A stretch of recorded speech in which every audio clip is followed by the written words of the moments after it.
ایک بدقسمت طیارے کا احوال جو دنیا کے خطرناک ترین سر جہنم انٹارکٹیکا میں جا پھنسا تھا، کیا اس کے بد نصیب مسافر بچ نکلنے میں کامیاب ہو گئے یا وہاں کے نامساعد حالات کی بھینٹ چڑھ گئے؟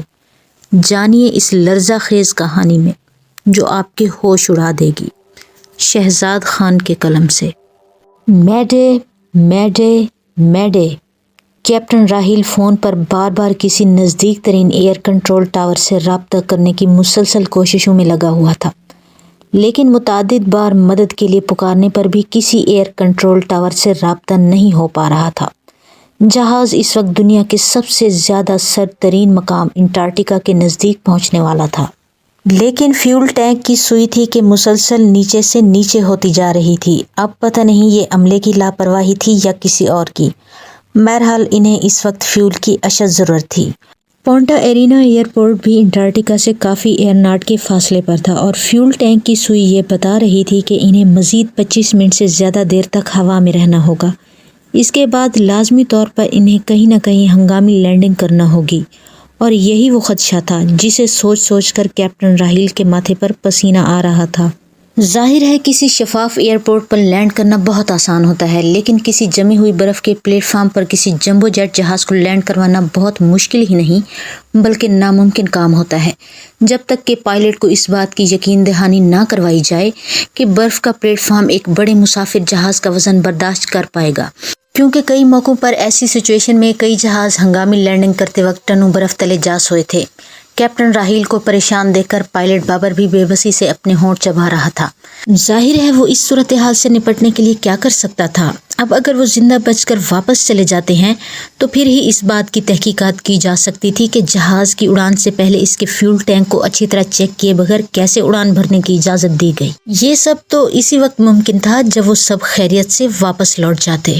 انٹارکٹیکا جنوبی نصف کرہ کے تقریباً 20% پر محیط ہے۔ انٹارکٹیکا کل رقبہ کے لحاظ سے 5واں بر اعظم ہے، جو کہ اوقیانوس اور یورپ دونوں سے بڑا ہے۔ انٹارکٹیکا ایک ایسا منفرد بر اعظم ہے جہاں انسانی آبادی کا نام و نشان تک نہیں ہے۔ دنیا کی سب سے اہم تجربہ گاہ ہونے کے ساتھ ساتھ یہ بہت عظیم اور خوبصورتی کے لحاظ سے ایک حیرت کا مقام سمجھا جاتا ہے۔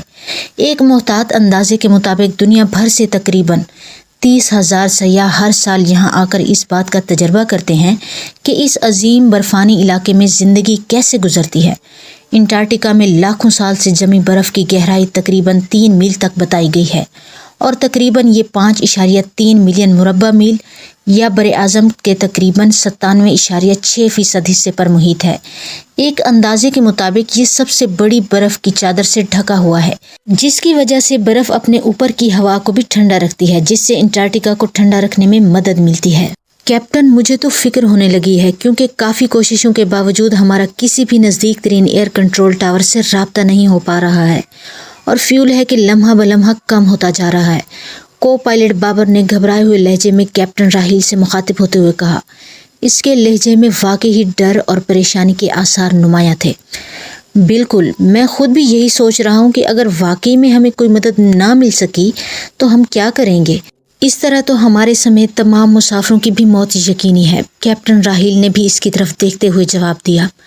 آپ ایک بار پھر کوشش کر کے دیکھیں، ہو سکتا ہے موسمی حالات کی وجہ سے اکثر سگنل نہ ہونے کی وجہ سے رابطہ ممکن نہیں ہو پاتا۔ بابر نے دوبارہ اس کی جانب دیکھتے ہوئے رائے دی۔ وہ تو ظاہر ہے میں کر ہی رہا ہوں، اور اب ہم کچھ ہی منٹوں میں دنیا کے سرد ترین علاقہ انٹارکٹیکا کے اوپر پہنچ جائیں گے، اور ہو سکتا ہے کہ وہاں سے ہمارا رابطہ بالکل ہی نہ ہو پائے۔ اس لیے یہ چند منٹ ہی ہماری زندگی کا پیغام بن سکتے ہیں، ورنہ یہی چند منٹ ہماری زندگیوں پر موت کی مہر ثبت کرنے کے لیے کافی ہوں گے۔ کیپٹن راحیل کے شکست خوردہ لہجے میں بلا کی مایوسی امڈ آئی تھی۔ حالانکہ وہ اس سے پہلے بھی کئی بار اس علاقہ سے گزرے ہیں، لیکن اس وقت صورتحال کچھ اور تھی، کیونکہ اس وقت ان کے جہاز کا فیول ٹینک بھرا ہوا ہوتا تھا اور انہیں ایسی پریشانی کا سامنا نہیں کرنا پڑتا تھا۔ لیکن اس بار صورتحال سراسر ان کے خلاف تھی، اور یہ بھی ان کے عملے کی غفلت کی وجہ سے ممکن ہو پایا تھا، ورنہ شاید وہ اس بار بھی بڑی آسانی سے انٹارکٹیکا کے علاقہ کو پار کر جاتے۔ کچھ دیر تک مزید دیکھنے کے بعد آخرکار ان دونوں کی باہمی رضامندی سے ایئر ہوسٹس کے ذریعے جہاز میں اعلان کروانے کا فیصلہ کیا گیا۔ کیونکہ وہ مسافروں کو اب کسی خوش فہمی میں نہیں رکھنا چاہتے تھے۔ اب جو بھی ہوگا دیکھا جائے گا۔ اس کے لیے کیپٹن راہیل نے ایئر ہوسٹس کو بلا کر چند ہدایات دیں اور پھر دوبارہ فون پر میڈے میڈے پکارنے لگا۔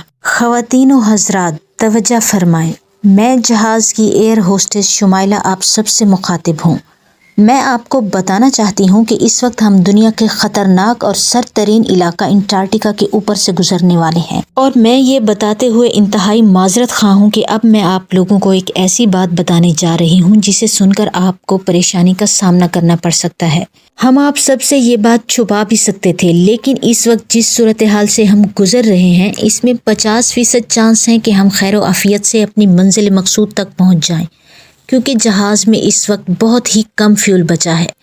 ہمارے کیپٹن مسلسل نزدیک ترین ایئر کنٹرول ٹاور سے رابطہ کرنے کی کوشش کر رہے ہیں، لیکن فی الحال ہمارا ابھی تک کسی سے رابطہ نہیں ہو پایا ہے، اور یہ بھی ہو سکتا ہے کہ ہمیں ہنگامی طور پر اسی سرد ترین علاقے میں لینڈنگ کرنا پڑے۔